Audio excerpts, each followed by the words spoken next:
Welcome to our month's theme of inspiration about wet.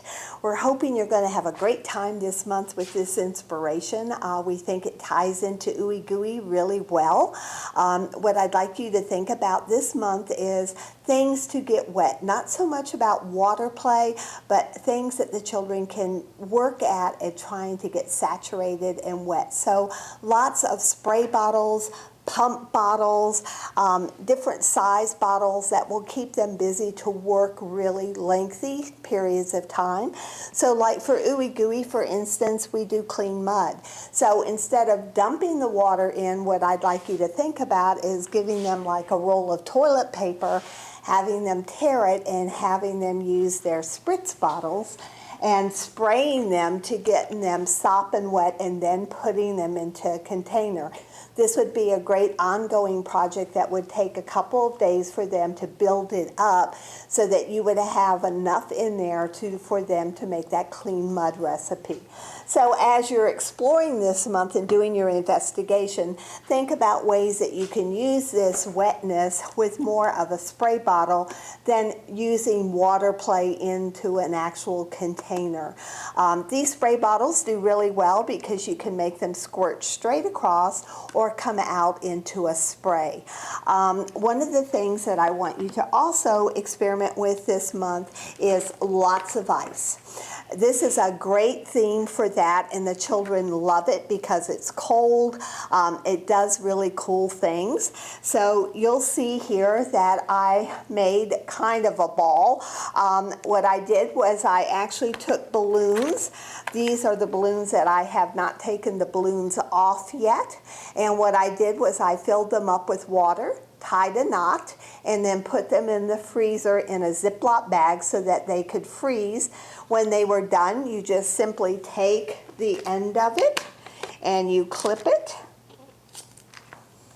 and then you just peel it off.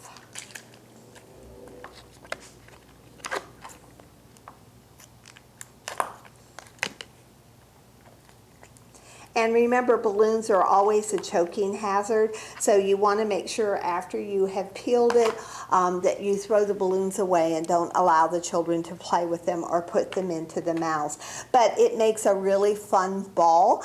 I'd like you to think about different games that you can do. A shower curtain or a messy mat will work beautifully across your table, so the children can stand at one end of the table and roll their ice cubes, and at the end of the table put a large bucket or a container that they can drop into. So as they run them across the table, they go into the buckets, they go back, pick them up out of the buckets, and start again.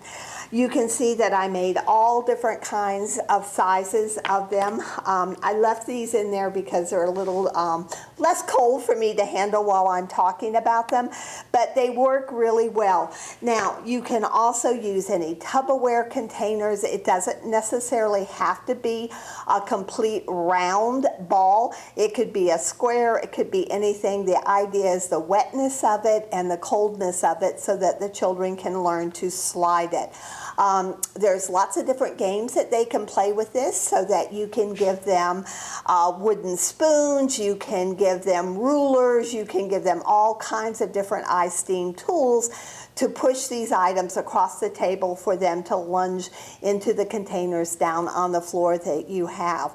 Also, one of the cool things to do is if you give the children markers or you give them any kind of droppers, and you take your old markers and you dip them into water to make watercolors, they can then take it and put it onto the water balls and watch it soak into the ice, which makes really cool colors.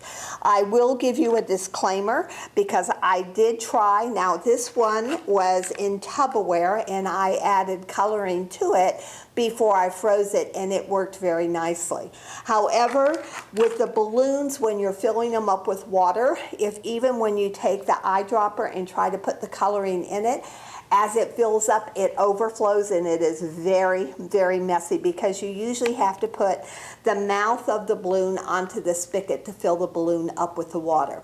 So I suggest that you stick with the ones that are in containers or in ice cubes to add your color and leave the ones in the balloon just blank so that they can add colors to them afterwards. The markers, the old markers in the classroom do wonderful with adding colors to them, but the food coloring also does very nicely in the containers ahead of time. And as I said, it doesn't matter what shapes they are, they'll still slide on the tables, but you're going to have to make sure you have Nessie mats down. And also another fun thing is to add some rubber gloves so that they can have the gloves on their hands in case the ice is too cold for them to handle, and they can talk about the difference of how it feels when they have the gloves on and when they have gloves off. You can also add some food handler gloves and some latex gloves so that they have different textures while they're doing this activity. Another fun thing for wet is rain gauges. They work really, really great. This was a rain gauge that I actually found in Lowe's, and it was $7.99. You can also make them out of milk jugs and just put lines on them. You can do 3 or 4 different kinds, set them outside, and then the children can do any kind of graphs and investigation of how long it's going to take to fill them and mark them. But it is also a fun, cool thing to add into the water play table and let them add to the water play and guess how many droppers or how many squirts it would take to fill it up completely. So lots of different activities that you can do with any of your rain gauges. This is also a cool month to use your water beads because they're very slimy, they move around, they're very sensory, and they come in such cool colors now that this is also a great activity for wet.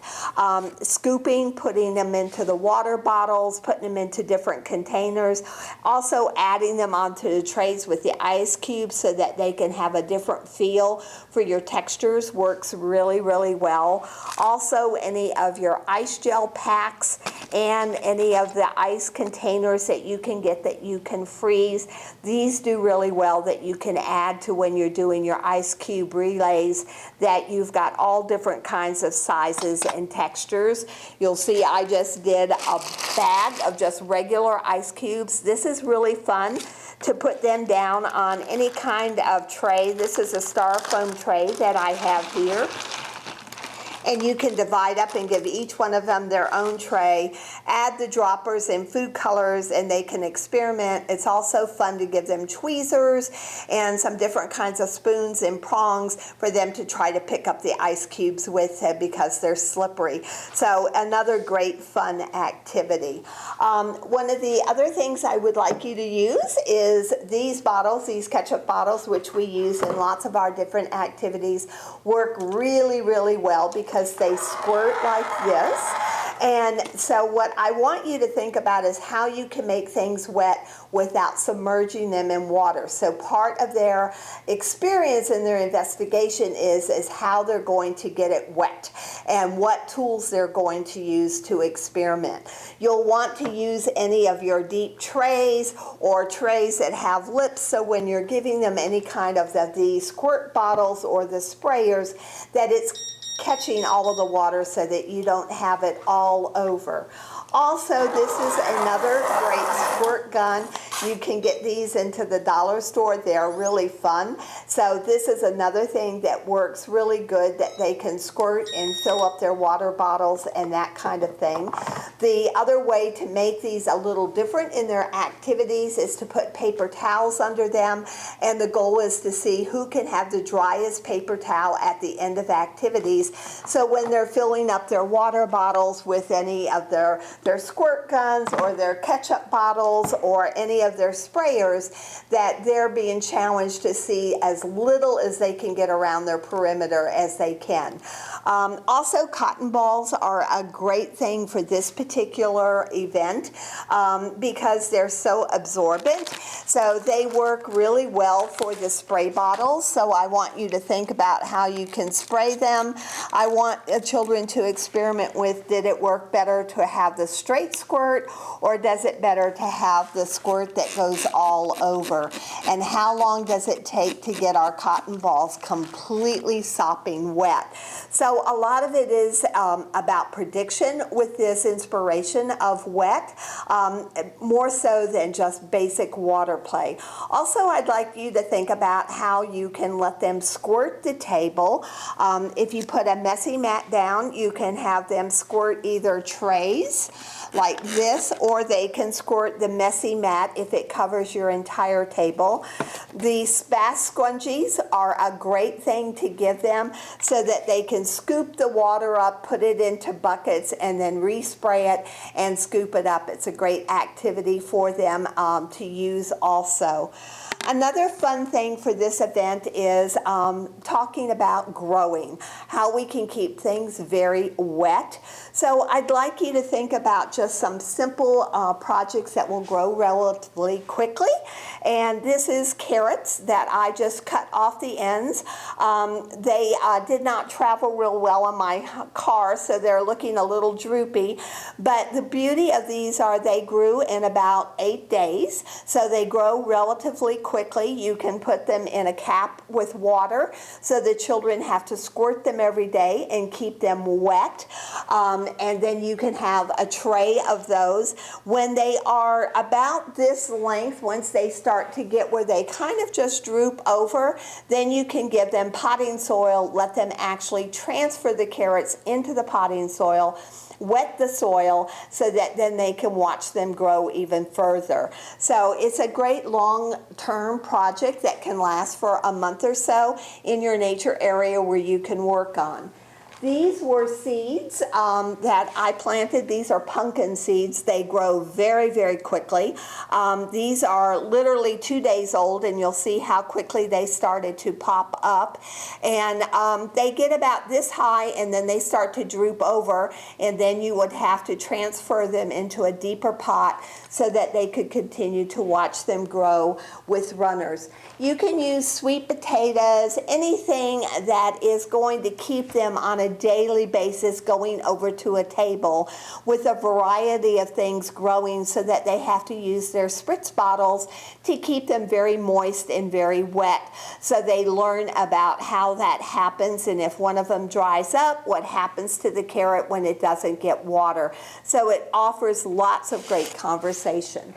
Any containers that you have that have any kind of dividers in them works really well for soil. You can also put individual cotton balls in there so that they can use their droppers and do all kinds of experiments of how many drops. It keeps the cotton balls absolutely wet. Then you can turn around and have them do a prediction on how long it takes for the cotton ball to dry out. You can do several children's names in it. And remember, any of your clear containers that you have that are in your closet, don't go out and buy anything special, but just go through there looking through anything that you can have where they can actually see the roots growing. They can visit any of those kind of roots. Some of your families actually might have plants outside that they can send in so the children can put them in the water and start to watch through the containers as the roots began to expand.